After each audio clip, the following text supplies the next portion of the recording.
On Your Memories, My Stories today, we are going to look back at the arrival of two extraordinary cricketers and people who are to shape Indian cricket in a decisive way almost over the next 15 or 16 years. They were at the center of this magnificent soap opera that Indian cricket is.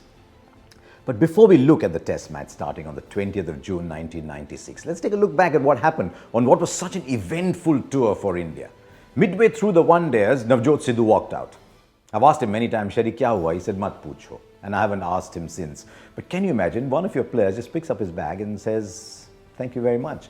What it did though, was in the last of the one-dayers, it allowed Sourav Ganguly to walk out at number 3. Rahul Dravid made 22 or 15 balls and you knew you had some talented players in the side.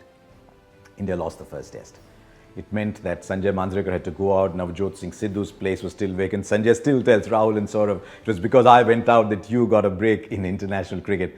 And then on the 20th of June 1996 came the announcement. Sourav Ganguly is playing his first test match.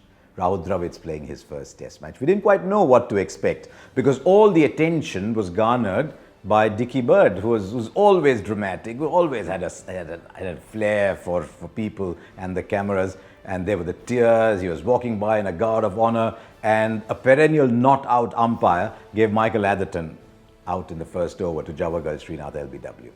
But as the match wore on, Sourav Ganguly came out to bat. He batted almost 7.5 hours for 131.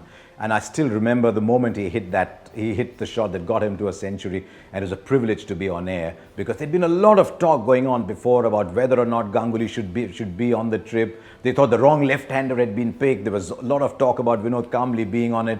But Ganguly said nothing and just let his bat do the talking, which was magnificent, which is what a good player should do.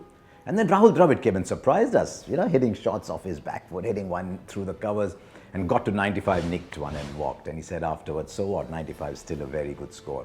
We didn't realize it at the time. But the arrival of Sourav Ganguly and Rahul Dravid was to be one of the landmark moments in Indian cricket. They were friends before, they're still friends. I enjoyed working with them in the commentary box. But all of a sudden, 1996, a series that India lost threw up two gems for India.